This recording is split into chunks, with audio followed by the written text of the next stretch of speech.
चलिए भाई, पिछली क्लास में हमने पढ़ा था सिग्मा बॉन्ड कैसे बनता है, पाई बॉन्ड कैसे बनता है, डेल्टा कैसे बनता है, फाई बॉन्ड क्या होता है, क्वाड्रपल बॉन्ड क्या होता है। और उसी क्रम को आगे बढ़ाते हुए आज हम पढ़ेंगे bond strength. Bond strength directly proportional to होता है 1 साइज। ठीक है, 1 साइज। साइज हमेशा डोमिनेटिंग फैक्टर रहेगा। साइज हमेशा क्या रहेगा? Dominating factor. और एक फैक्टर और होता है, और वो होता है डायरेक्शनल कैरेक्टर। डायरेक्शनल कैरेक्टर मतलब होगा आपका परसेंटेज ऑफ पी कैरेक्टर। ठीक है, फॉर एटॉमिक ऑर्बिटल्स। और ये वाला एप्लीकेबल कब करना है? जब साइज कांस्टेंट हो। When size constant, जब साइज कांस्टेंट हो तब तो आपको ये वाला फैक्टर लगाना है, अदरवाइज यही फैक्टर लगेगा हमेशा कि साइज वाला जो है बॉन्ड स्ट्रेंथ के इनवर्सली प्रोपोर्शनल होगा। साइज वाला क्या होगा? बॉन्ड स्ट्रेंथ के इनवर्सली प्रोपोर्शनल। साइज वाला क्या होगा? बॉन्ड स्ट्रेंथ के इनवर्सली प्रोपोर्शनल। साइज वाला क्या होगा? बॉन्ड स्ट्रेंथ के इनवर्सली प्रोपोर्शनल। अब ये क्यों होता है? सबसे पहले हमें ये पढ़ना पड़ेगा ना बेटा कि ये क्यों होता है। क्या पढ़ना पड़ेगा बताओ? ये क्यों होता है। अब ये क्यों होता है उसको समझने के लिए आपको बहुत सारी चीजें समझनी पड़ेगी। हमने कहा था कि एक अनपेड इलेक्ट्रॉन जो है अपोजिट स्पिन वाला पार्टिसिपेट करता है बॉन्ड में। हाँ या ना? ऐसे पढ़ा था ना वीबीटी में। ये एक अनपेड इलेक्ट्रॉन है, ये भी एक अनपेड इलेक्ट्रॉन है, अपोजिट स्पिन वाले होते हैं। जब ये आपस में एक दूसरे के पास आते हैं और बॉन्ड बनता है। अब इसको थोड़ा समझना पड़ेगा। जब आप फिजिकल केमिस्ट्री में जाएंगे तो आप पढ़ेंगे एटॉमिक स्ट्रक्चर। ठीक है, एटॉमिक स्ट्रक्चर में आपको एक चीज बताई जाएगी, वो मैं आपको अभी बताता हूं। हमारा इलेक्ट्रॉन जो था, इलेक्ट्रॉन की स्टार्टिंग जब हुई थी उसके लिए हमारे पास जो थ्योरी आई थी वो आया था सबसे पहले रदरफोर्ड, फिर आया नील्स बोर, है ना। तो Rutherford, Niels Bohr, Clark Maxwell और मैक्स प्लांक, ये सब जो बोलते हैं, ये बोलते हैं कि इलेक्ट्रॉन जो होता है वो पार्टिकल नेचर होता है। लेकिन बाद में एडवांस थ्योरी आई जिसके अंदर आया डी ब्रोगली। तो डी ब्रोगली ने एक बात बोली, और वो ये बोली कि भैया हर एक मूविंग पार्टिकल, अब यार आधे से ज्यादा बच्चे ऐसे मत देखना क्या बोल रहे हैं, कुछ नहीं बोल रहे, मैं तो सिर्फ एक लाइन बता रहा हूं। डी ब्रोगली ने बोला कि हर एक मूविंग पार्टिकल ड्यूल नेचर रखता है। ड्यूल नेचर का मतलब है पार्टिकल नेचर भी रखेगा और वेव नेचर भी रखेगा, और वो डिपेंड करता है मास पे। और उसने एक फॉर्मूला भी दिया था, और वो फॉर्मूला था ये, लेमडा बराबर H/mb। तो अगर आप देखो मास बढ़ेगा तो लेमडा घटेगा। लेमडा का मतलब होता है वेव नेचर, और ये मास। तो इलेक्ट्रॉन का मास बहुत कम है। इलेक्ट्रॉन का मास अगर कम है तो उसकी वेव नेचर बहुत ज्यादा है, और अगर वेव नेचर ज्यादा है तो इलेक्ट्रॉन वेव की तरह बिहेव करेगा। और वेव जो है वो एक जगह थोड़ी रहती है, वो तो मूवेबल है, घूमती रहेगी। तो यहां पर जब हम ये एक बनाते हैं, इसको आज के बाद हम ऐसे प्रोबेबिलिटी बनाएंगे। ये इलेक्ट्रॉन एक्चुअली में इलेक्ट्रॉन प्रोबेबिलिटी होती है। आपने कभी अगर एनसीईआरटी में देखा हो तो आपको बचपन में ऐसे ऐसे डायग्राम ऐसे ऐसे बनाते थे। ये 1s, फिर गैप करके आता था ये 2s, that is called probability. ये इतने सारे इलेक्ट्रॉन नहीं है, उस इलेक्ट्रॉन की प्रोबेबिलिटी है। ये एक इलेक्ट्रॉन नहीं, ये इस इलेक्ट्रॉन की प्रोबेबिलिटी है। यहां तक समझ में आया?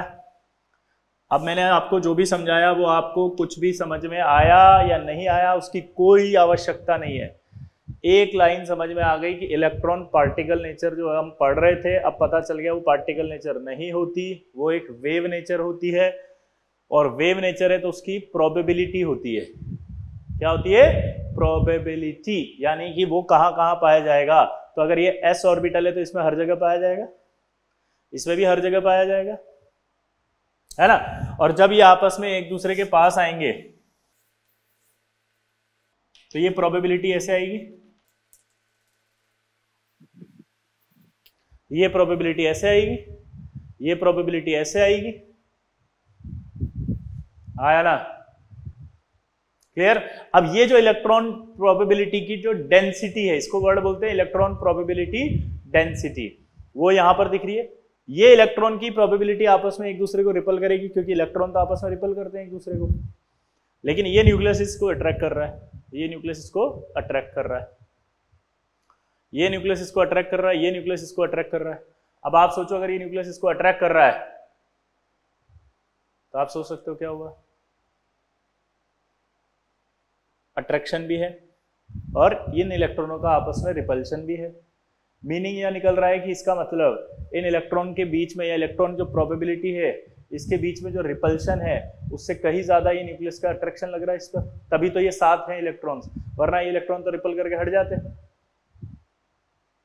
क्लियर। अब मैंने क्या करा, साइज बढ़ा दिया।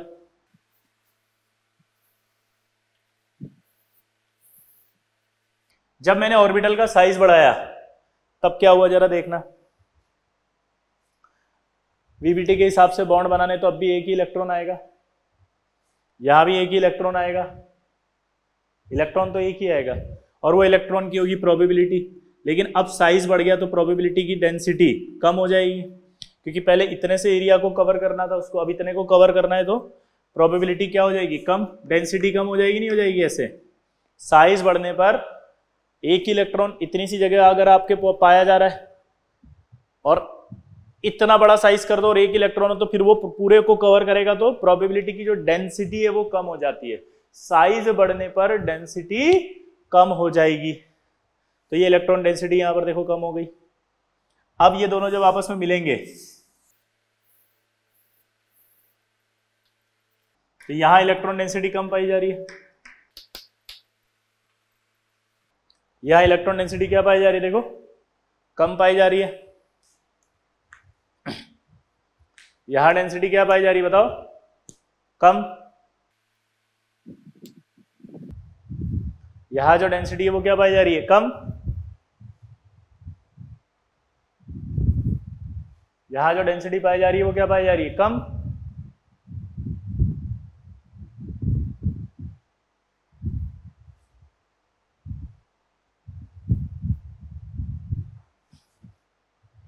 क्या पाई जा रही है, कम।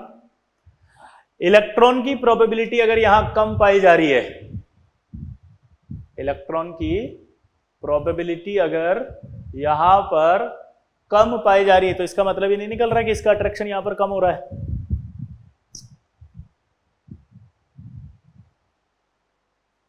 इलेक्ट्रॉन की प्रोबेबिलिटी कम है, न्यूक्लियस दूर हो गया इससे, यहां पर इसका अट्रैक्शन कम आएगा, नहीं आएगा, कम आएगा। अट्रैक्शन अगर कम आता है, अट्रैक्शन अगर कम आता है तो बॉन्ड की स्ट्रेंथ कम होती है, अट्रैक्शन कम तो बॉन्ड की स्ट्रेंथ कम, इसीलिए साइज बढ़ने पर बॉन्ड की स्ट्रेंथ कम हो जाएगी, क्योंकि साइज बढ़ने पर अट्रैक्शन कम होना शुरू हो गया। इसको मैं चाहता हूं कि आप मेरी तरह सोचो, अगर यहां पर अट्रैक्शन ज्यादा होता ना तो यहां बहुत सारी इलेक्ट्रॉन डेंसिटी होती। तो आपको इस तरह से सोचना है आज के बाद कि अगर यहां पर इसमें इलेक्ट्रॉन की प्रोबेबिलिटी ज्यादा आ रही है तो इसका मीनिंग सिंपल है कि इलेक्ट्रॉन प्रोबेबिलिटी ज्यादा इसलिए आ रही है क्योंकि अट्रैक्शन बहुत ज्यादा है। तो यानी यहां जितनी इलेक्ट्रॉन प्रोबेबिलिटी होगी उतना ज्यादा कोवेलेंट बॉन्ड होगा, उतना ज्यादा स्ट्रॉन्ग बॉन्ड होगा, उतना ज्यादा स्ट्रेंथ होगा। इलेक्ट्रॉन प्रोबेबिलिटी से देखना है। यहां पे आप क्या करते हैं, अब आपको डाउट कहां से आएंगे देखना, सर आपने कहा था ओवरलैपिंग एरिया ज्यादा होगा तो ज्यादा होगा बॉन्ड स्ट्रेंथ। मैंने कहा हाँ, तो सर इसका ओवरलैपिंग एरिया कम आ रहा है, इसका तो ज्यादा दिख रहा है। तो आप इस एरिया को ओवरलैपिंग एरिया नहीं बोलोगे, आप ओवरलैपिंग एरिया उस चीज को बोलोगे जहां इलेक्ट्रॉन प्रोबेबिलिटी ज्यादा है। अगर इलेक्ट्रॉन प्रोबेबिलिटी ज्यादा है इसका मीनिंग है कि ओवरलैपिंग एरिया ज्यादा है। चित्र बनाने से ओवरलैपिंग एरिया को नहीं कहा जाएगा क्योंकि ये तो खाली पड़ा हुआ है। मैंने एक लाइन लिखाई थी, ओवरलैपिंग में इलेक्ट्रॉन पार्टिसिपेट करते हैं, ऑर्बिटल नहीं, खाली ऑर्बिटल नहीं करते हैं, इसलिए खाली ऑर्बिटल की ओवरलैपिंग नहीं मानी जाती। तो अगर आप कम इलेक्ट्रॉन डेंसिटी वाले एरिया को आप बोलोगे ज्यादा एरिया है तो उसे एरिया ज्यादा नहीं बोला जाएगा, एरिया उसी को ज्यादा बोला जाएगा जिसमें इलेक्ट्रॉन सबसे ज्यादा होंगे, इलेक्ट्रॉन प्रोबेबिलिटी ज्यादा होगी। तो इन दोनों को कंपेयर करो तो इलेक्ट्रॉन की प्रोबेबिलिटी ज्यादा कहां आ रही है, इस एरिया में। यहां क्यों आ रही है, क्योंकि इलेक्ट्रॉन ज्यादा पाए जा रहे हैं। उसका रीजन है कि इलेक्ट्रॉनों पर जो न्यूक्लियस का अट्रैक्शन है वो ज्यादा लग रहा है, इलेक्ट्रॉनों का जो अट्रैक्शन है वो ज्यादा लग रहा है,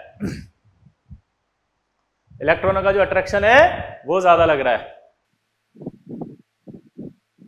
इलेक्ट्रॉनों का जो अट्रैक्शन है वो ज्यादा लग रहा है। क्लियर? तो आपको अभी सेकंड वाला नहीं समझाया मैंने, फर्स्ट वाला समझ में आया कि नहीं आया ये बताओ। सेकंड वाला छोड़ो, अब मैं इसको दोबारा बोल रहा हूं, ध्यान से सुनना। हमसे पूछा जा रहा है कि बॉन्ड स्ट्रेंथ बताओ आप, डायरेक्टली प्रोपोर्शनल टू होती है 1 साइज। बॉन्ड स्ट्रेंथ क्या होती है? Directly proportional to 1 size. Size हमेशा डोमिनेटिंग फैक्टर मानना है आपको। क्या बोला जल्दी बताओ? साइज हमेशा डोमिनेटिंग फैक्टर मानना है। क्या बोला जल्दी बताओ? साइज हमेशा डोमिनेटिंग फैक्टर मानना है। तो अगर साइज हमेशा डोमिनेटिंग फैक्टर मानना है तो क्या करें? साइज अगर हमेशा डोमिनेटिंग फैक्टर मानना है तो क्या करें? तो देखो क्या करना है। ये एक ऑर्बिटल है, उसका साइज है, ये एक ऑर्बिटल है, उसका साइज है, ये भी एक ऑर्बिटल है, ये भी एक ऑर्बिटल है। आया ना? क्लियर? ये भी एक ऑर्बिटल है, ये भी एक ऑर्बिटल है। क्लियर सबको? आया ना? ओवरलैपिंग में सिर्फ एक ही इलेक्ट्रॉन पार्टिसिपेट करता है। आया ना? सिर्फ एक इलेक्ट्रॉन पार्टिसिपेट करेगा। तो जब अब मैंने बताया था कि जो एक इलेक्ट्रॉन होता है वो इलेक्ट्रॉन नहीं होकर के वो प्रोबेबिलिटी होती है इलेक्ट्रॉन की, और वो एस ऑर्बिटल में प्रोबेबिलिटी हर जगह पाई जा रही है। तीनों जगह, मतलब पूरी जगह पाया जाता है। एस ऑर्बिटल में इलेक्ट्रॉन की प्रोबेबिलिटी पूरी जगह पाई जा रही है। साइज छोटा है तो उसकी डेंसिटी थोड़ी ज्यादा आ रही है, साइज बढ़ा दिया तो डेंसिटी कम हो गई। अब जब ये दोनों मिले तो ये दोनों मिलने पर यहाँ प्रोबेबिलिटी इतनी आएगी, उस पर न्यूक्लियस का अट्रैक्शन लग रहा होगा, यहाँ प्रोबेबिलिटी कम हो गई। इलेक्ट्रॉन प्रोबेबिलिटी कम होने का मतलब यहाँ इलेक्ट्रॉन कम है, तो कोवेलेंट बॉन्ड की जो एरिया है उसमें कोवेलेंट बॉन्ड वाले इलेक्ट्रॉन्स की प्रोबेबिलिटी कम है, तो वो कोवेलेंट बॉन्ड तो वीक होगा ना, जहां कोवेलेंट बॉन्ड इलेक्ट्रॉन्स की प्रोबेबिलिटी कम होगी। दूसरा रीजन एक और दे सकते हो, न्यूक्लियस की दूरी बढ़ गई इससे, तो अट्रैक्शन भी तो कम हो गया यहाँ पे। अगर यहाँ अट्रैक्शन कम हो गया, ये देखो ना, डिस्टेंस बढ़ गई तो अट्रैक्शन क्या हो गया? कम। अट्रैक्शन कम होगा तो बॉन्ड स्ट्रेंथ क्या होगी? कम। अब आपसे सवाल कैसे कैसे पूछेगा देखना जरा। पहला सवाल, ऑर्डर ऑफ बॉन्ड स्ट्रेंथ। आपको कहेगा इन ऑर्बिटल्स का स्ट्रेंथ बताओ, 1s 1s और 1s 2s। अब आप में क्या होता है, साइज जो होता है ना ऑर्बिटल का वो देखना आपको नहीं आता, आप कंफ्यूज हो जाते हो उसके अंदर। तो आज के बाद जो मैं बोल रहा हूं वैसे साइज देखना, कभी कंफ्यूजन नहीं आएगा। हमने जब पहले पढ़ा था तो ये पढ़ा था कि साइज जो होता है वो प्रिंसिपल क्वांटम नंबर से देखा जाता है। हमने जो पढ़ा था वो क्या पढ़ा था कि जो साइज है वो प्रिंसिपल क्वांटम नंबर से देखा जाता है, और ये प्रिंसिपल क्वांटम नंबर यहां होती है, ये और ये प्रिंसिपल क्वांटम नंबर है, ये और ये। तो अगर ये प्रिंसिपल क्वांटम नंबर है तो आप सोच सकते हो कि प्रिंसिपल क्वांटम नंबर किसकी ज्यादा है? इसकी। तो यानी ये ऑर्बिटल जो है उसका साइज बड़ा है। अगर साइज बड़ा होगा तो बॉन्ड की स्ट्रेंथ क्या होगी? कम। अगर साइज बड़ा होगा तो बॉन्ड की स्ट्रेंथ क्या होगी? कम। तो इन दोनों में से बॉन्ड की स्ट्रेंथ किसकी कम आएगी? इनकी। तो स्ट्रेंथ किसकी ज्यादा होगी? इसकी। अगर मैं यहां लिख देता 2s 2s और 3s 2s 3s, अब बताओ कौन ज्यादा है? ये और ये साइज बढ़ गया, ये ज्यादा है। अब चेंज कर दिया उसने कहा ये 2s 2s और 3p 3p। अब फंस गए अब आप। 2s 2s और 3p 3p, अब क्या करें? क्योंकि सर अब तो p का साइज s के साइज से हम कैसे चेक करें? तो आपको एक बात बताता हूं, p का कोई साइज नहीं, s का कोई साइज नहीं, साइज प्रिंसिपल क्वांटम नंबर से देखते हैं। इसके आगे क्या लिखा है? 3, तो यानी कि इसका साइज बड़ा है। 3p ऑर्बिटल का साइज इस 2s ऑर्बिटल से बड़ा आएगा, तो इसका मतलब साइज यहां पर बड़ा आ गया। साइज अगर बड़ा आ गया तो क्या होगा? इसकी स्ट्रेंथ ज्यादा। लेकिन अब चेंज कर दिया उसने उल्टा कर दिया, 3s 3s और 2p 2p। अब कैसे करें चलो बताओ। यहां देखो ये 3 3 है, ये 2p 2p है, साइज छोटा उसका है, साइज छोटा इसका आएगा, तो ये ज्यादा होगा। साइज प्रिंसिपल क्वांटम नंबर से देखना है। आप p को मत बनाना, यूं p बना के देख रहे हो, ये बड़ा है, ये छोटा है, s गोला है, इसके नंबर से चेक करना है। क्लियर? तो ये वाला जो फॉर्मूला था ये मैंने समझा दिया कि साइज बढ़ने पर अट्रैक्शन कम हो जाता है, यहां पर प्रोबेबिलिटी कम हो जाती है, जिसकी वजह से बॉन्ड स्ट्रेंथ घट जाती है। अब वो जो दूसरा फॉर्मूला था वो क्या था, वो क्या जरूरत है उसकी, वो जरूरत है, अब सवाल देगा आपको 1s2s और 1s2p। अब देखो, अब फंस गए। अब कैसे, ये 1 है, ये 2 है, ये 1 है और ये 2 है, दोबारा बोलो, ये 1 है, ये 2 है, ये 1 है और ये 2 है। अब क्या करें, ये 1 है, ये 2 है, ये 1 है, ये 2 है।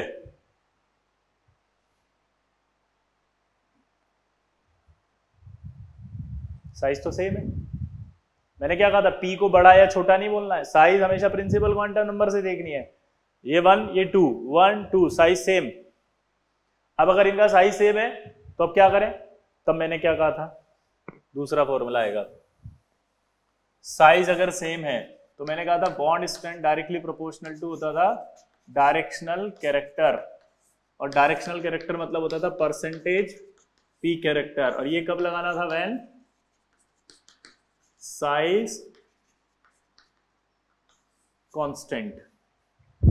ये कब लगाना था बताओ, व्हेन साइज कांस्टेंट। ये कब लगाना था जल्दी बताओ, साइज कांस्टेंट।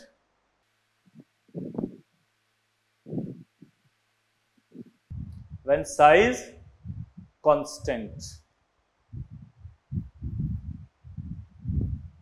Size constant. अब देखो कैसे करना है इसको।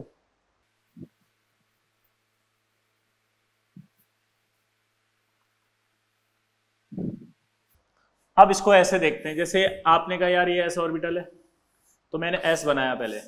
एस के अंदर आपको पता है प्रोबेबिलिटी है तीनों एक्सिस पर इक्वल आएगी, तो एक एक्सिस पर इसकी प्रोबेबिलिटी कितनी आएगी, 1/3। दूसरा एस लिया मैंने, एस में प्रोबेबिलिटी हर जगह इक्वल होती है तीनों एक्सिस पे, तो एक एक्सिस पर कितनी आई, 1/3। यहां लिया मैंने वापस एस, तो ये एस पर प्रोबेबिलिटी कितनी आई, 1/3। और ये आपने पी लिया,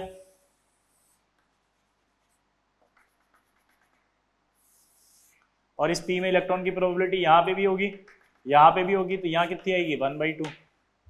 अब आप देखो जब ये मिलेंगे आपस में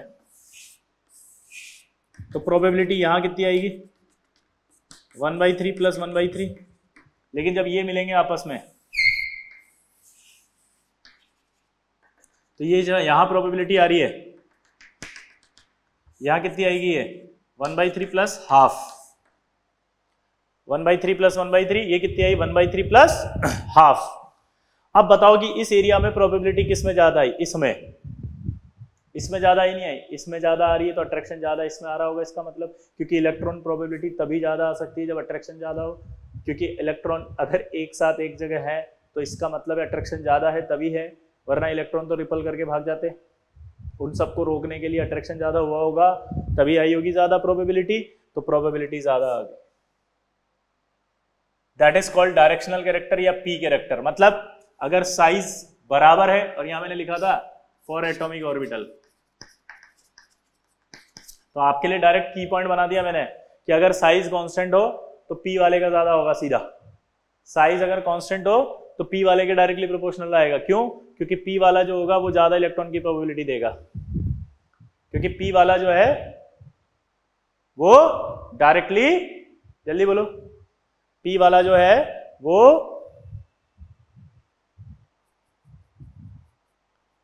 वो डायरेक्ट ज्यादा इलेक्ट्रॉन की प्रोबेबिलिटी देगा। पी वाला जो है वो डायरेक्टली, जल्दी बोलो, देगा। क्लियर। अब अगर मैं इसकी जगह चेंज कर देता 2s 2s 2s 2p, अब कौन ज्यादा होगा बताओ। तो वापस देखो साइज सेम है, साइज सेम है तो किसका ज्यादा होगा, पी वाले का ज्यादा होगा। ये पी वाले का ज्यादा आ गया। लेकिन इसका मीनिंग नहीं समझ में आ रहा सर, आप मतलब ठीक है आपने बता दिया, आपकी रेस्पेक्ट कर रहे हैं, लेकिन समझ में तो आया ही नहीं। ये डायरेक्शनल कैरेक्टर क्या है, पी कैरेक्टर फील नहीं आ रही। तो डायरेक्शनल कैरेक्टर का मतलब समझो। एस ऑर्बिटल जो होता है उसमें जो इलेक्ट्रॉन की प्रोबेबिलिटी होती है वो तीनों जगह इक्वल होती है। एस ऑर्बिटल जो होता है उसमें जो इलेक्ट्रॉन की प्रोबेबिलिटी होती है वो तीनों जगह इक्वल होती है। दोबारा बोलो, क्या बोला मैंने? एस ऑर्बिटल जो होता है उसमें जो इलेक्ट्रॉन की प्रोबेबिलिटी होती है वो तीनों जगह इक्वल होती है। इसका मतलब किसी भी एक्सिस से आप आओ, किसी भी एक्सिस से आप आओ तो आप किसी भी एक्सिस से आने पर इक्वल प्रोबेबिलिटी मिलेगी आपको। तो इसका मतलब ये नॉन डायरेक्शनल है, कोई पर्टिकुलर डायरेक्शन की आपको जरूरत नहीं है। लेकिन अगर आप P की बात करोगे तो P के अंदर क्या होगा कि अगर मान लो x एक्सिस लिया तो आपको इलेक्ट्रॉन डेंसिटी px अगर मैंने बोला है तो इलेक्ट्रॉन डेंसिटी सिर्फ x एक्सिस पर मिलेगी, y और z पर नहीं है। pz बोला है तो कहां मिलेगी? सिर्फ z पर मिलेगी। क्या बोला जल्दी बताओ? pz बोला है तो सिर्फ कहां मिलेगी? z पर। py बोला है तो कहां मिलेगी? py बोला है तो कहां मिलेगी? y पर। z बोला है तो कहां मिलेगी? z पर। पर्टिकुलर डायरेक्शन में मिलेगी, इसीलिए p ऑर्बिटल को डायरेक्शनल बोला जाता है। इसीलिए बोला था हमने bond distance directly proportional to directional character, और डायरेक्शनल कैरेक्टर होता ही p का है, p कैरेक्टर। तो अब आपको देखना है कि अगर साइज कांस्टेंट है तो सीधा p वाले का ज्यादा, क्योंकि p वाला प्रोबेबिलिटी ज्यादा देगा इलेक्ट्रॉन्स की। क्लियर? ऐसे आपको बॉन्ड की स्ट्रेंथ निकालनी है। तो इसमें किसकी ज्यादा होगी? इसकी। ठीक है? जिसको समझ में नहीं आया वो वीडियो लेक्चर दोबारा देखना, क्योंकि मैंने सारा एक्सप्लेनेशन इंक्लूड कर लिया, कोई टेंशन नहीं है।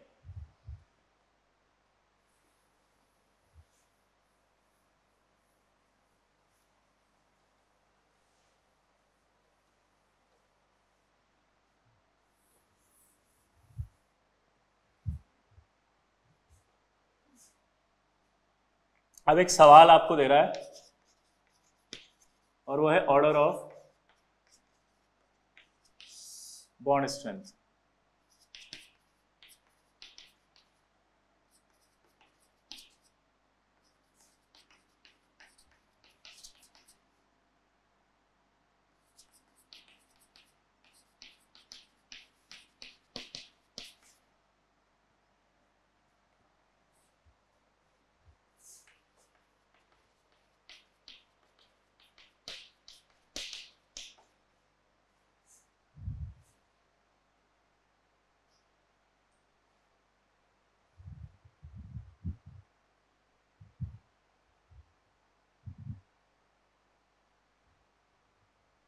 आपको ये सारे ऑर्बिटल्स की बॉन्ड स्ट्रेंथ इंक्रीजिंग ऑर्डर में जमाना है या डिक्रीजिंग ऑर्डर में जमाना है। सबसे ज्यादा जिसकी स्ट्रेंथ होगी पहले वो लिखो, डिक्रीजिंग ऑर्डर में जमाओ। चलो ट्राई करो फटाफट। चलो पद्माक्ष ट्राई करो, गलत नहीं होना चाहिए पद्माक्ष, ठीक है? प्रॉमिस करो, पक्का, बिल्कुल भी गलत नहीं होना चाहिए। हाँ, बहुत सीरियसली करना। ओके चलो ट्राई करो।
चलो ट्राई किया।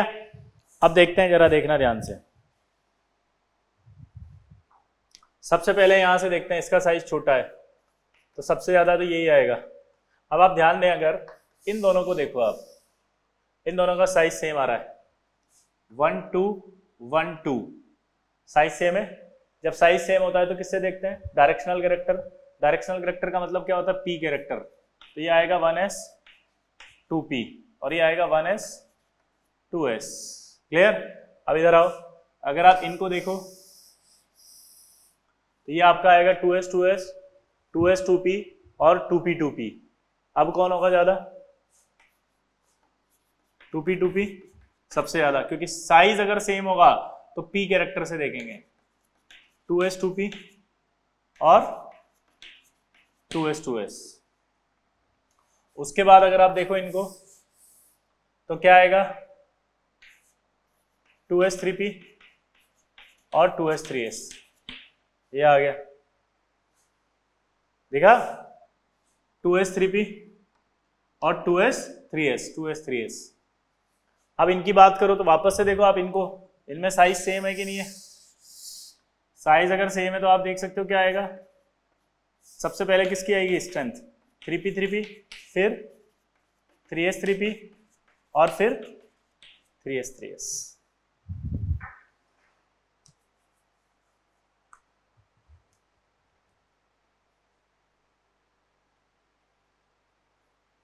क्लियर? ये आपकी बॉन्ड स्ट्रेंथ हो गई। ये क्या हो गई? Bond strength. इस तरह से आपको ऑर्बिटल की बॉन्ड स्ट्रेंथ निकालनी है अगर कोई ऑर्बिटल आकर के बॉन्ड बनाता है तो। ठीक है?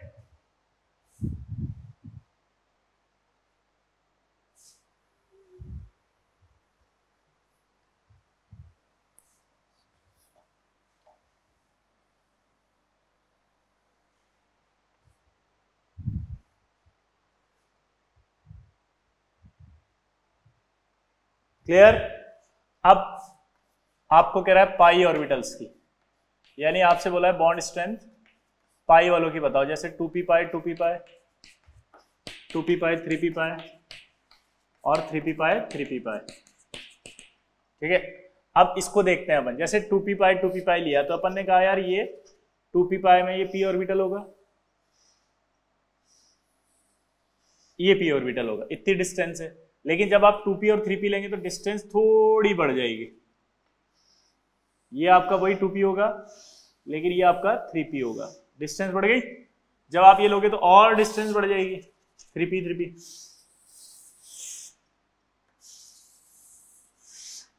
अब आप दिमाग लगाना, ये तो फिक्स हो गया, इसको मैं 3D में बता रहा हूं, ध्यान सुनना। जैसे मान लीजिए आपके 3p ऑर्बिटल है, दिखाई दे रहे हैं 3p ऑर्बिटल, ऐसे देखा करो हमेशा 3p को। 3D में ये रहे 3p, ये 3p दिख रहे हैं, ये 3D में रहे। अब ये 3p आपस में एक दूसरे के पास आएंगे ऐसे, ये पास आने के बाद जो ये दिख रहा है ना आपको, ये पाई बॉन्ड बनाते हैं ऐसे। अब ये जो आपके बीच की उंगली दिख रही है ये वाली, ये इंटरन्यूक्लियर डिस्टेंस है, ये दिख रहा है जो, ये मान लो ये है जो मैंने बनाई है। 2p के केस में आपके डिस्टेंस इतनी रहेगी तो आराम से मिलेंगे। 2p 3p यानी कि थोड़ा सा डिस्टेंस बढ़ेगा, थोड़े मुश्किल से मिलेंगे। देखो ओवरलैपिंग कम हो रही है, और 3p 3p आएंगी तो मिलना मुश्किल ही हो गया, बहुत कम हो गया मिलना, तो ओवरलैपिंग बहुत कम होगी। अब ओवरलैपिंग कम होगी तो आप देख सकते हो इन तीनों में से ओवरलैपिंग किसकी सबसे कम होगी? इस वाले की। तो ऑब्वियस सी बात है कौन सा वाला ज्यादा आएगा। और वैसे भी अभी बताया था बॉन्ड स्ट्रेंथ जो होती है वो डायरेक्टली प्रोपोर्शनल है 1 साइज। उधर जाने पर साइज बढ़ा, साइज अगर बढ़ गया तो स्ट्रेंथ कम हो जाएगी, तो 3p की स्ट्रेंथ सबसे कम। लेकिन अब चेंज कर दिया उसने बोला 3p पाई, अब साइज कांस्टेंट कर दिया 3p पाई 3d पाई, और अब 3d पाई 3p पाई 3p पाई 3d पाई और 3d पाई। अब इन तीनों की सिचुएशन को भी समझ लेते हैं। ये आपका 3p है, ये इतने ही दूर थे, ज्यादा मतलब ऊपर वाले से देख लेना यार, मत सोचना है।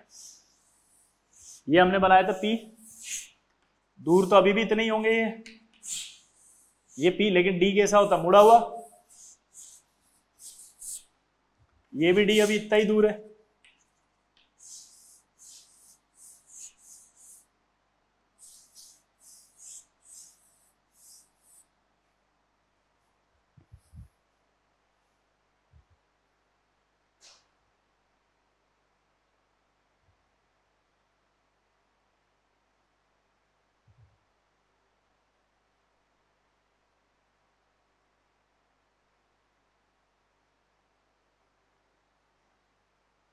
आप सोच के देखो, जब ये आपस में मिलेंगे तो ओवरलैपिंग एरिया आएगा, ये और ये आपस में मिलेंगे तो ओवरलैपिंग एरिया आएगा, ये और ये आपस में मिलेंगे तो ओवरलैपिंग एरिया आएगा। जरा फील करते हैं, 3p जब मिल रहे होंगे तो ऐसे ही होंगे ये तो, और ये ऐसे आगे मिलेंगे, ये मिल रहे हैं पास आने पे, डी ऑलरेडी मुड़ा हुआ है तो जब वो मिलेगा तो ओवरलैपिंग एरिया थोड़ा ज्यादा होगा, और दोनों डी है अगर तो पहले से ही मुड़े हुए हैं तो जब वो पास आके मिलेंगे तो ओवरलैपिंग एरिया सबसे ज्यादा आएगा। किसमें? डी वाले में। तो सबसे ज्यादा स्ट्रेंथ किसकी आएगी? डी वाले की। सबसे ज्यादा स्ट्रेंथ किसकी आएगी? डी वाले की।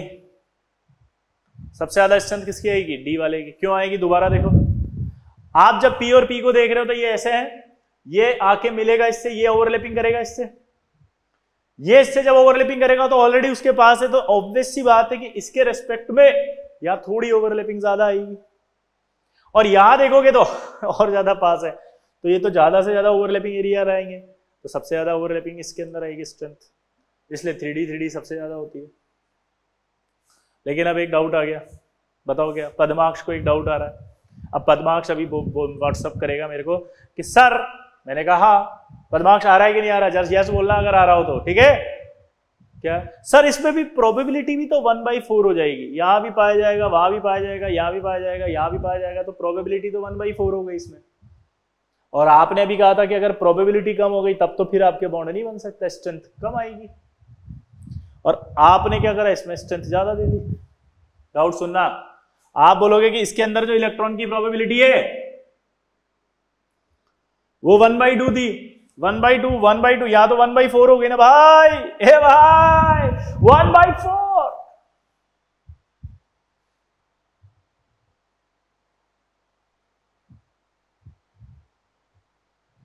तो सर 1/4 हो गई तो फिर कैसे स्ट्रेंथ आ सकती है?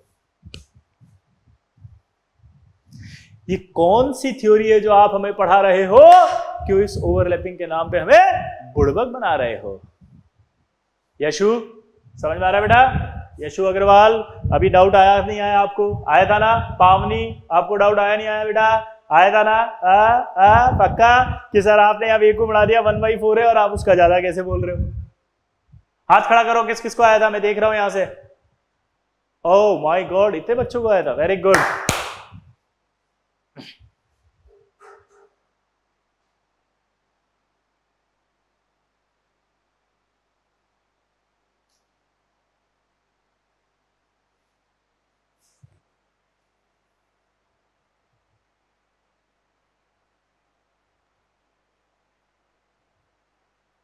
प्रॉब्लम तो है। अब ये प्रॉब्लम हम आपको अगले साल बताएंगे, इसका नाम है मॉलिक्यूलर ऑर्बिटल थ्योरी, MOT। क्या बोला मैंने? MOT, MOT। क्या बोला? MOT करके एक थ्योरी आएगी, तो वहां हम जब पढ़ेंगे तो हम पढ़ेंगे कि जब d ऑर्बिटल आपस में ओवरलैपिंग करने आते हैं तो इनकी सारी इलेक्ट्रॉन डेंसिटी जो है वो उधर शिफ्ट हो जाती है, यानी कि इन दोनों की इलेक्ट्रॉन की प्रोबेबिलिटी भी अगर ये ओवरलैपिंग करने आएंगे इसके साथ तो इधर शिफ्ट हो जाएगी, सारी की सारी यहां आ जाएगी।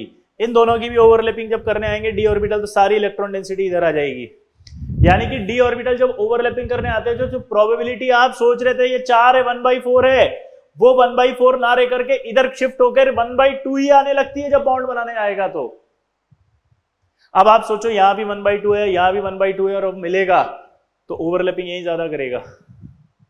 ओवरलैपिंग अगर यहां ज्यादा करेगा तो स्ट्रेंथ यहीं ज्यादा आएगी, ओवरलैपिंग यहां ज्यादा करेगा तो स्ट्रेंथ यहीं पर ज्यादा आएगी। ये चीज आपको बस अभी ध्यान रखनी पड़ेगी, क्योंकि ये मैं अगले साल बता पाऊंगा मॉलिक्यूलर ऑर्बिटल थ्योरी में। अभी आपको याद रखना है कि डी ऑर्बिटल जब ओवरलैपिंग करने आता है तो उस कंडीशन में उसकी इलेक्ट्रॉन की प्रोबेबिलिटी इस तरफ शिफ्ट हो जाती है जिस तरफ वो बॉन्ड बनाना जा रहा है, तो इसलिए इधर की प्रोबेबिलिटी भी इधर आ जाएगी, तो 1/2 हो जाएगा। अब तो डी वाला ही पाया जाएगा। अगर आप इन सबको देखें ध्यान से तो आप इन सारी पाई बॉन्ड की ओवरलैपिंग को चेक करें तो सबसे वीक पाई बॉन्ड आपको दिखाई दे रहा है, कौन सा होगा? सोचो। इन सारी पाई बॉन्ड्स को देखने के बाद आपको सबसे बोलो वीक पाई बॉन्ड कौन सा दिखाई दे रहा है? बताओ सबसे वीक पाई बॉन्ड कौन सा दिखाई दे रहा है? इधर देखो, आप इनमें भी जाएंगे तो सबसे वीक ये है, इधर देखो इनमें भी जाएंगे तो सबसे वीक ये है, तो 3p पाई सबसे वीक पाई बॉन्ड है। दोबारा बोलो, क्या बोला मैंने? 3p पाई सबसे वीक पाई बॉन्ड है। दोबारा बोलो, 3p पाई सबसे वीक पाई बॉन्ड है। 3p पाई सबसे वीक पाई बॉन्ड है।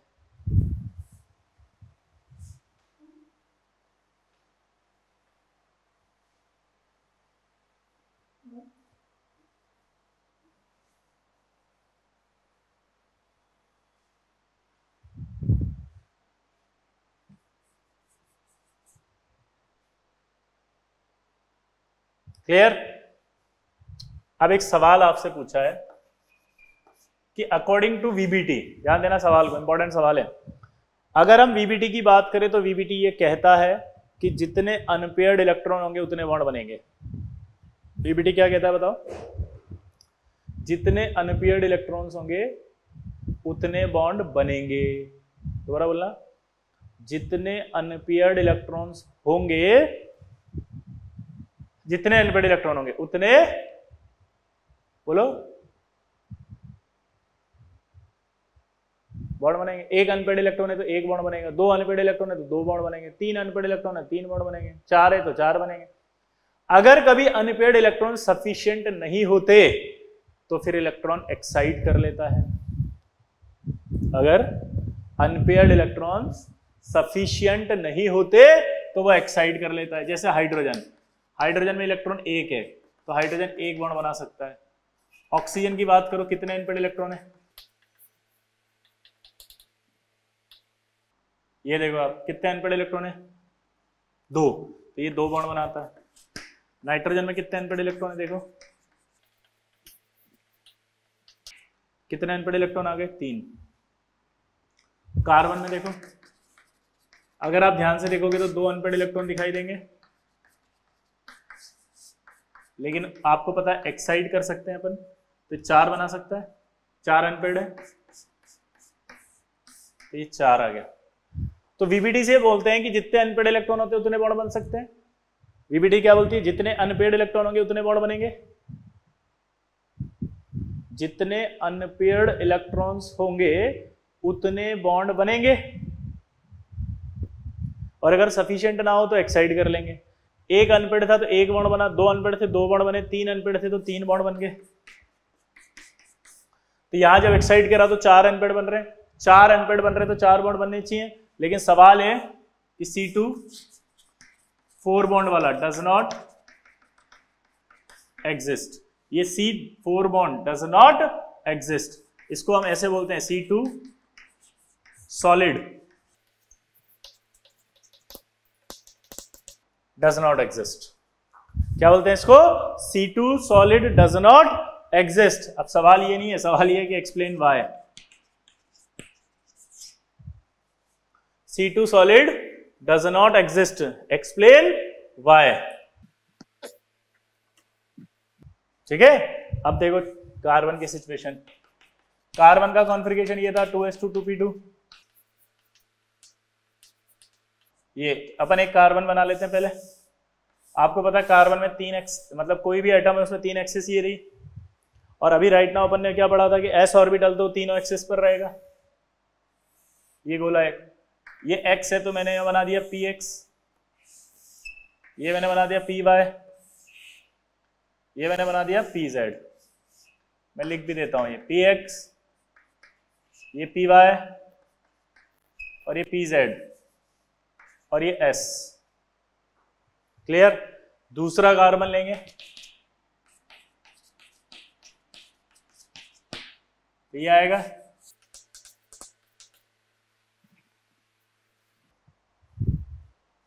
अब क्या करें? ये S,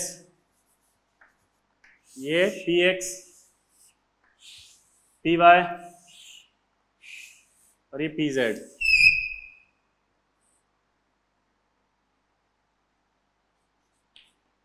px, py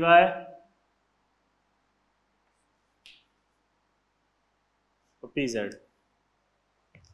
अब आप इन दोनों ऑर्बिटल को ध्यान से देखो कि ओवरलैपिंग जब भी होगी तो सिर्फ इंटरन्यूक्लियर एक्सिस से ही आएगी।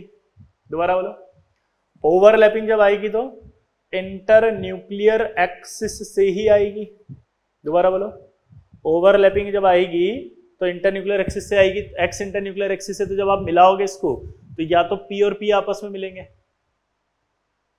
क्योंकि पीएक्स पीएक्स तो सामने होगा, तो पीएक्स पीएक्स या तो सिग्मा बॉन्ड पीएक्स पीएक्स बनाता और एस एस भी सिग्मा ही बनाता है, लेकिन अगर पीएक्स सामने है तो पीएक्स ही बनाएगा, एस का नंबर तो आएगा ही नहीं, तो एस तो ओवरलैपिंग कर ही नहीं पा रहा।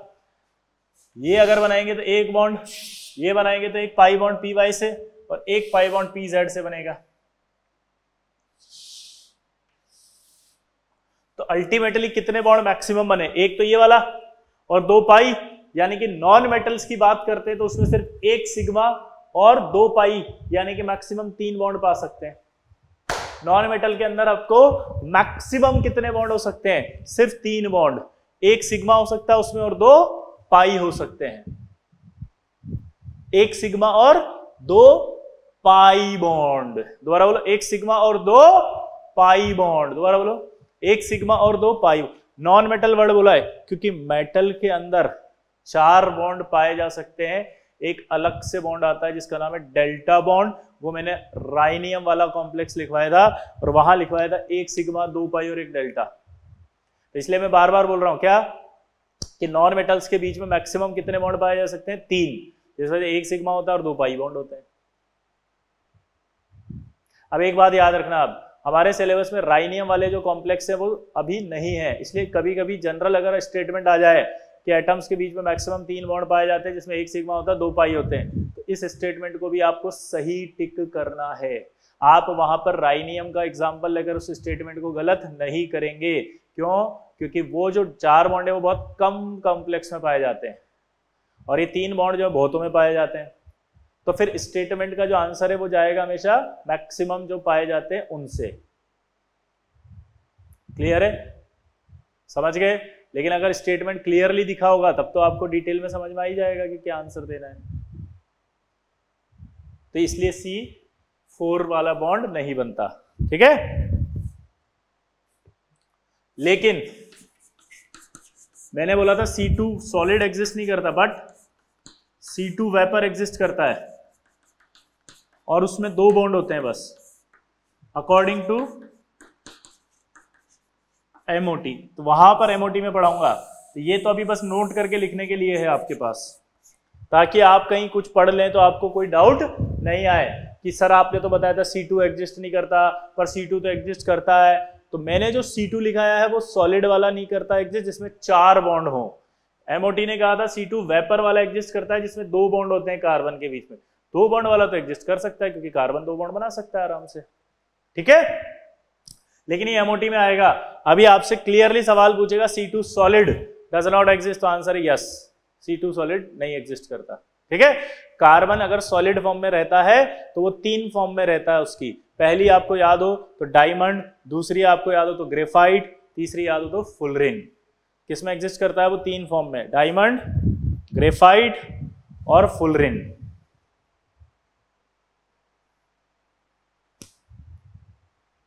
डायमंड, ग्रेफाइट और फुलरिन।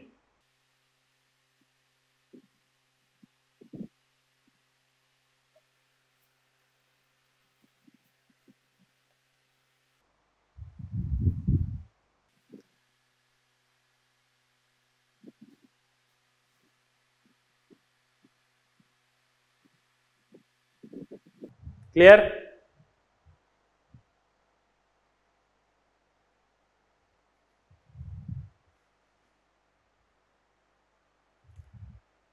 अब यानी कि अपने पास ये समझ में आ गया कि 3 बॉन्ड बन सकते हैं भाई। नाइट्रोजन 3 बॉन्ड बना रहा है, 3 बना सकता है आराम से, हाँ या ना? दोबारा बोलो, 3 बॉन्ड बन सकते हैं, हाँ या ना? 3 बॉन्ड बना रहा है, हाँ या ना? हाँ या ना? अरे भाई 3 बॉन्ड है तो 3 बॉन्ड बना रहा है ना, तो इसका मतलब नाइट्रोजन ट्रिपल बॉन्ड बनता है। बट हमने फिर पूछा उससे, पर P triple bond P does not exist. Why? साला ये तो बदतमीजी चल रहा है तुम्हारा। हमने बोला क्या बदतमीजी चल रहा है? अरे क्या बदतमीजी नहीं है तो क्या है साला? अभी तुमने बोला 3 बॉन्ड नॉन मेटल के बीच में बन सकता है, आपका बात मान लिया कि 4 नहीं बन सकता साला, ठीक है मान लिया, आप बोल रहे बड़े हैं तो, पर 3 तो बन सकता है। खुद बोले थे, अपना मुंह से बोले थे, साला जबान का भी कीमत होता है कि नहीं? वीबीडी वालों ने कहा क्या भाई क्या कीमत है, इतना चिल्ला क्यों रहा है, गुस्सा क्यों कर रहा है? बोला 3 बॉन्ड बन सकता है तो फिर ये 3 बॉन्ड काहे नहीं बन रहा? ये भी एग्जिस्ट नहीं करता। हे भगवान, वीबीडी वालों ने समझाना शुरू किया। देखो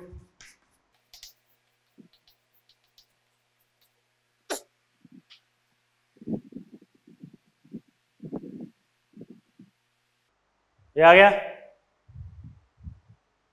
कितने अनपेड इलेक्ट्रॉन्स हैं? 3। अगर मैं यहां पर एक सिग्मा बनाऊंगा तो एक सिग्मा तो बन जाएगा, पाई किस ऑर्बिटल से आएगा? 3p से। नाइट्रोजन का केस लेते हैं, नाइट्रोजन के अंदर जब पाई बॉन्ड बनेगा तो 2p से बनेगा, नाइट्रोजन में जब पाई बॉन्ड बनेगा तो 2p से बनेगा, नाइट्रोजन में पाई बॉन्ड बनेगा तो 2p से बनेगा। 2p छोटा है, लेकिन जैसे ही आपने फास्फोरस लिया तो 3p आ गया। 3p में मैंने कहा था ओवरलैपिंग नॉट पॉसिबल, 3p सबसे वीक पाई बॉन्ड है, तो क्या फास्फोरस सबसे वीक पाई बॉन्ड बनाना चाहेगा? क्या फास्फोरस सबसे वीक पाई बॉन्ड बनाना चाहेगा? नहीं, फास्फोरस मना कर देता है कि इतना वीक बॉन्ड पाई बॉन्ड मुझे दे रहे हो, पागल समझाए साला मेरे को? नाइट्रोजन को तो 2p से बनवा रहे हो तुम, और मुझे जो है वो तुम क्या दे रहे हो? 3p से। हट, 3p वाला नहीं लेना मेरे को, इससे अच्छा तो मैं सिंगल बॉन्ड बना के स्टेबल हो जाऊंगा। इसलिए फास्फोरस जो है वो सिंगल बॉन्ड बना के स्टेबल होता है और p4 स्ट्रक्चर बना लेता है ऐसे।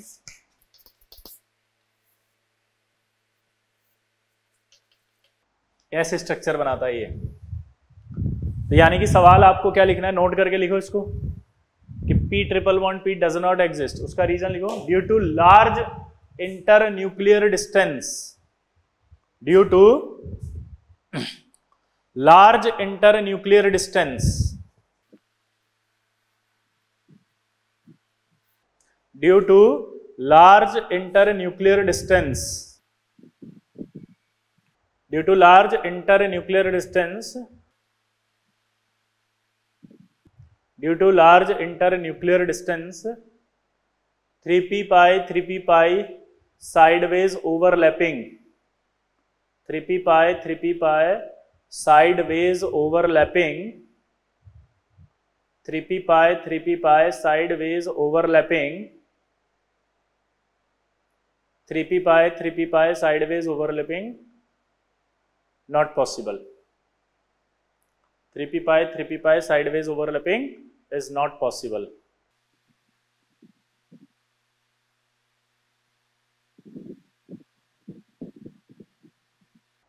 ठीक है, ये एग्जिस्ट नहीं करेगा। इसी तरह से ये एग्जिस्ट नहीं कर रहा तो सवाल सेम एक और है, O double bond O exist करेगा क्योंकि ये 2p से बनेगा, but S double bond S does not exist. क्यों? ये भी 3p से बनेगा। सल्फर का कॉन्फ़िगरेशन देखो,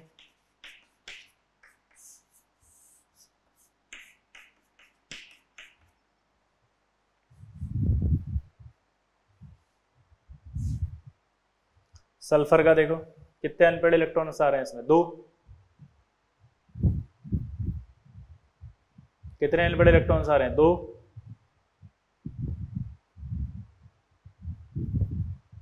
कौन सा ऑर्बिटल आ रहा है? 3p। एक सिग्मा बनेगा तो पाई किससे बनेगा? 3p से। तो ये भी आपको सेम लिखना पड़ेगा, due to large internuclear distance 3p pi sideways overlapping does not possible. तो सल्फर भी आपका सिंगल बॉन्ड बना करके सेटिस्फाइड करेगा। और आपको याद हो तो क्राउन लाइक स्ट्रक्चर थी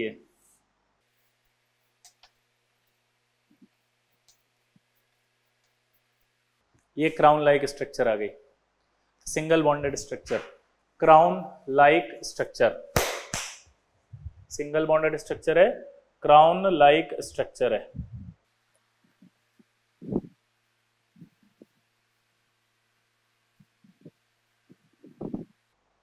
क्लियर? तो ये जो सवाल बने आपके पास, इन सवालों से एक और चीज आती है, ध्यान से सुनना। पहला, इसी सवाल को चेंज करके पूछेगा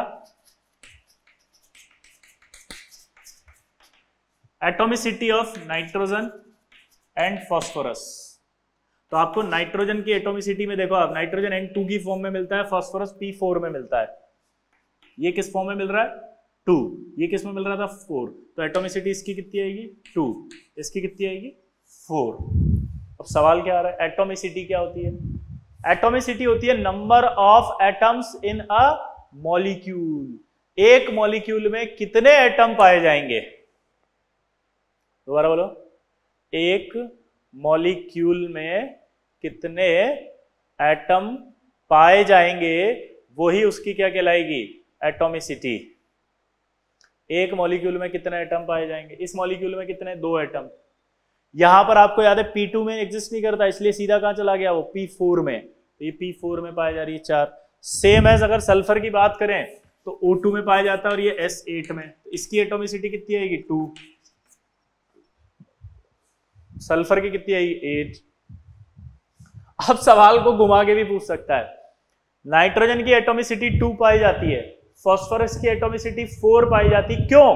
तो आंसर बोलोगे because phosphorus does not exist in the form of P2 because of poor या वीक या 3p pi 3p pi sideways overlapping is not possible due to large internuclear distance। Same reason बोल सकते हो आप। यहां पर भी आपको फिर से वही लिखना पड़ेगा, सॉलिड। ये सॉलिड है, ये सॉलिड है, यानी कि P2 solid, S2 solid do not exist. But फिर वही बोल रहा हूं, P2 vapour, S2 vapour exist according to MOT। ये MOT अपन बाद में पढ़ेंगे, ठीक है। ये इसलिए लिखा कि कहीं पर आपको मिल गया कि S2 मिल रहा है और आप मेरे से सर S2 मिल रहा है, मैंने गूगल पे देखा था, तो फिर उस कंडीशन में दिक्कत हो जाएगी ना। तो मैंने आपको क्लियर लिख दिया कि वो S2 अलग होता है, वेपर फॉर्म का होता है, उसकी प्रॉपर्टी अलग होती है, वो हम पढ़ेंगे किसमें? MOT। किसमें पढ़ेंगे? MOT। नोट करो इसको, क्लियर? चलिए तो फिर नेक्स्ट टाइम पे पढ़ेंगे बाकी सारा, ठीक है। ये आपका ओवरलैपिंग का एक पार्ट खत्म हो गया, ठीक। चलते हैं, टाटा बाय बाय।